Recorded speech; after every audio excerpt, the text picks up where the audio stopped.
I met Larry. I was appointed 10 truck. Larry came down to 10 truck as a sergeant. Neither one of us were happy to be there. It was a very slow house. And Larry got out of 10 truck by studying and getting promoted to lieutenant. I volunteered for the ambulance. And Larry was picked to go to Truck 8 to rebuild that unit. And he called me up on the phone and asked me if I wanted to come over there and work with him. And I felt honored that he would think of me as being capable enough to work over there. So I said, well, look, I've got a summer leave period. I did a lot of horse training to get. I said, if you can guarantee me that summer leave period, I'll come. He called me back about 15 minutes later and said, you got the leave period. And that was the beginning of a relationship with Larry Beardmore that I really cherish. While I was at Truck 8, I worked with some great truck officers. Franny Flaherty, Dennis Bowman, and of course Larry Beardmore. And Larry taught me so much about firefighting that they didn't teach us at the academy. And I love truck work. To me, the best job in the fire department was running the bar at Truck 8. And we had a lot of good times together. A lot of fires in those days. It was before the days of smoke detectors and sprinklers. So Larry put together a cohesive unit over there that was probably one of the best truck companies in the city. Richard Boone, Tom Sweeney, Charlie Lewis, Mike Malone, Lenny West, myself. And we played hard in the firehouse, but when the bells hit, it was all business. And some of the most spectacular fires we had over there, room and contents with rescues, it was a joy to go to work. I mean, as a firefighter, you don't want to wish anything bad on people, but you want to fight fires. At that time, Southeast was really erupting, and a lot of arsonists, and it was just a great place to be a firefighter. We had a fire at 4307 3rd Street, Southeast. They sent 25 engine out for a report of a brush fire. Frank Journey was in charge of 25 engine, and he pulled up, he called for a task force alarm. The fire was blowing out the front of the apartment house, people trapped on the upper floors, and we ran the task force. And Larry and I came off with a 24-foot ladder, put the 24-foot ladder up to the second floor balcony. He patted me up the rear end. He said, go up there, check it out. I found a family in the back bedroom. Larry, in the meantime, got a report of 2 kids trapped on the, I guess it was the 3rd floor. And neither one of us had masks on, which was kind of crazy now when you think about it. But I went up through the apartment house window. Larry went up through the interior steps, and he got the 2 kids. And he had to give mouth to mouth to get them going. I brought my family down through the interior stairwell. Fire was coming, you could see it traveling towards us. And I snatched the one kid up and got the father, and I explained to him, I said, look, if you just stay with me, we're gonna be okay. We can get through this.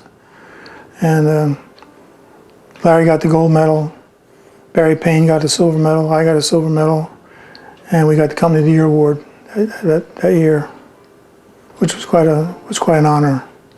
It was a heck of a fire.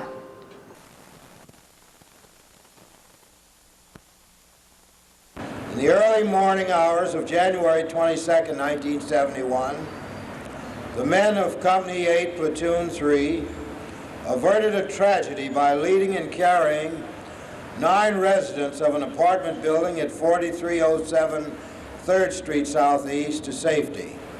Well, we had quite a bit of fires coming from the 1st and 2nd floor out the windows and licking the 2nd, 3rd floor and extending on into the attic. And as soon as we pulled up, people started grabbing at us off the side of the truck that there were people trapped inside. And we went to work from there and got everybody, and nobody was killed.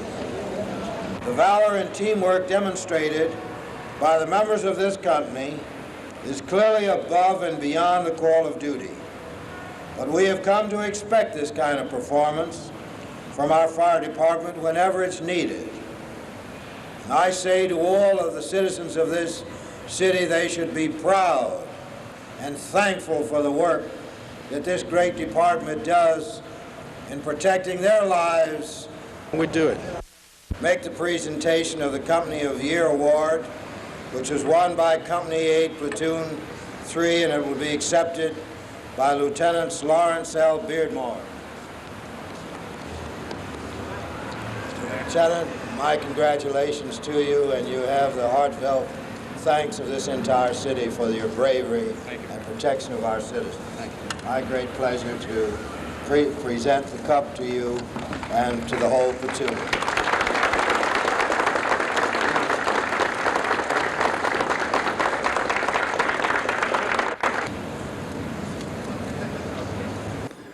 We had a lot of fun times together. Like I say, we played hard in the Firehouse.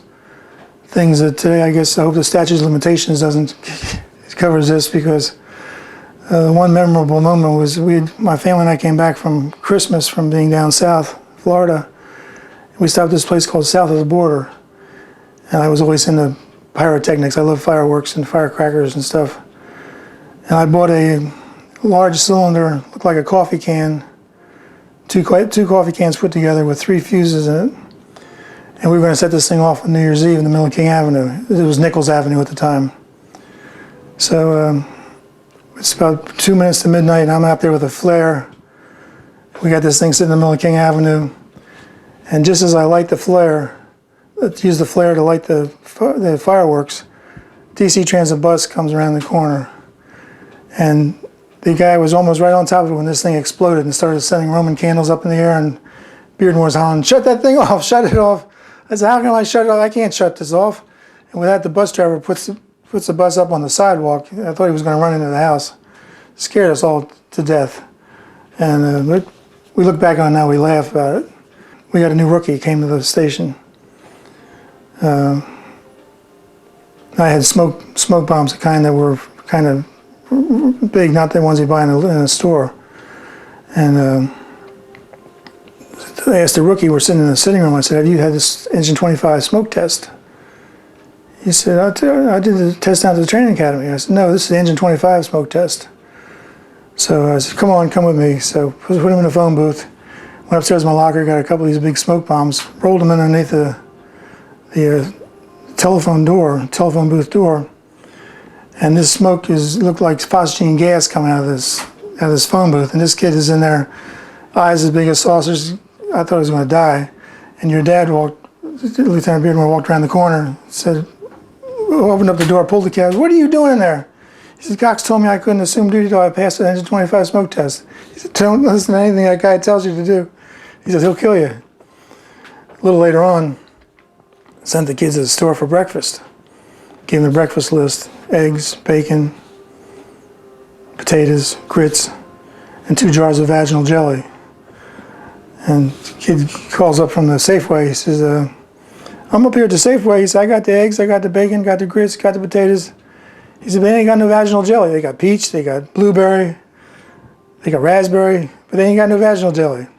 I said, "Look, go to the customer service lady and ask her for the vaginal jelly." I said, "I know they have it because we always get it there all the time." Needless to say, when he came back, he was highly embarrassed. I owe an awful lot in my union life to Larry Beardmore. He was second vice president of the union at that time. And I'll never forget, he called me back into the office. He said, "Ken," he said, "I'm not going to run again." He said, "I'd like for you to run for my spot." I said, "Are you kidding me? You really think I'm capable of following in your footsteps?" And he said, "I do." And that was the beginning of a relationship with Local 36 and myself that I'm still holding on to his job today. As we speak, I'm still second vice president of the local. And it was a big set of shoes to fill. But as I look back on it now, as I was thinking of what we would talk about today, everything I have with Local 36, I owe to the start of Larry Beardmore having enough confidence in me to do the job. And that's something I'll never forget.